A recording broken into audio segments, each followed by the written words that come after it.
Good morning. My name is Andrew. I'm a social worker here at Oklahoma Mental Health. I'm really glad you're here, and I appreciate that you just took the time out of your schedule to be here today. Before we begin together, I want to take a few minutes to explain the limits of confidentiality. This is information that most of the times that we share in here is going to stay private. But there are very few situations where I may need to get others involved to help keep everyone safe. My goal, of course, is to always talk to you first in everyday language and make sure that you feel informed and comfortable.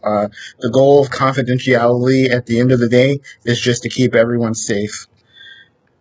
So I've said before, most of what I share between us, it's going to stay between us. I want you to know that this space is for you to feel supported and understood, and and, and just and just valued and listened to. I'll pause at different points throughout explaining this to ask you if things are clear. If there's anything unclear, feel free to just cut me off and just ask a question. You said, what do you mean by getting others involved? That's a great question. When I say getting others involved, I mean there are specific situations where I'm legally required as a social worker to contact certain professionals to help protect someone's safety. Let me give you an example. One of them would be I'm a mandated reporters. This applies if you tell me about, let's say, an abusive that involves child neglect or an adult who is unable to make decisions or staying safe. If you told me you were worried, let's say a child in your home was being harmed, I would need to report that to Child Protective Services. And the purpose isn't necessarily to harm anyone. It's just to make sure that everyone who's vulnerable is safe. If I ever needed to do anything like that, I would try my best to talk to you first.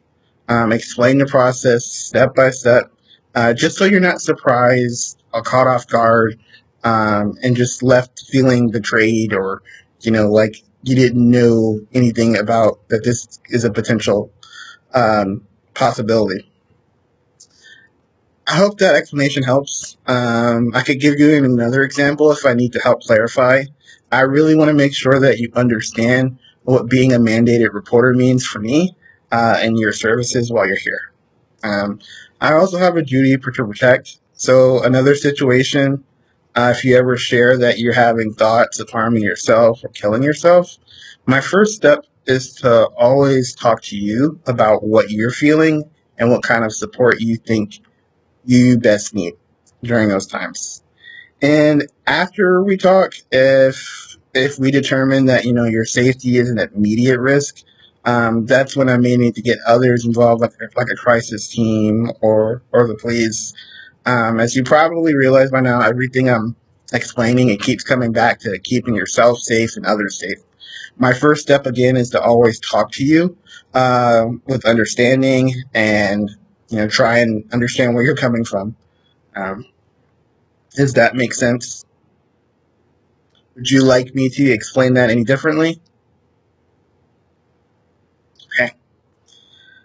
I also have a duty to warn. So if you tell me you plan to harm someone and the person is named or can be clearly identified, situations like that, in that case, I have a duty to warn that person or notify law enforcement to prevent harm. This only applies in situations that are serious and immediate. Of course, this stresses the importance of why we talk to each other first, so that there's not any miscommunication in terms of the severity of the statements you made. So, what'd you say? Would I call the police on you? I understand why you would ask that. I would say keep in mind my first goal is always to talk to you first. I want you to understand what's happening and explore support options. Notifying law enforcement is something that happens only if someone's life is in immediate danger, and if we ever have to take that step, I would explain each part of the process so you're not confused or feeling alone. I also want to work with you, which is why I am taking time out to clearly explain the very few situations in which we may have to get police involved. I hope does that help clear things up a bit? If not, just please let me know. And another situation is if your records are private, but there are times where a court can request them.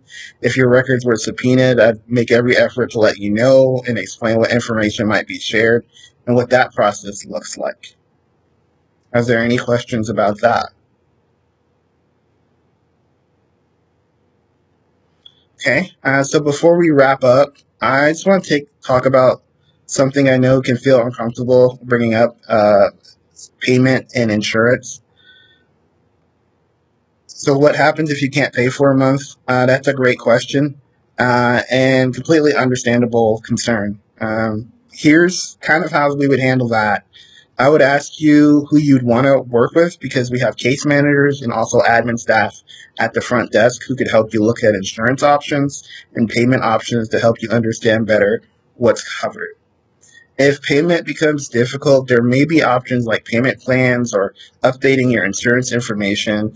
Um, in the absolute worst case scenario is that certain services could be paused, but we do everything that we can to avoid that. The key thing I'd want you to know is that you're not left alone. We want to work with you to navigate any challenges together. Hope that makes things clear. Do you have any questions about anything I've covered so far? Okay, well, if you ever have any questions about the limits of our confidentiality or anything I mentioned today, you can always feel free to bring this up at 80 Point. Thank you for your services.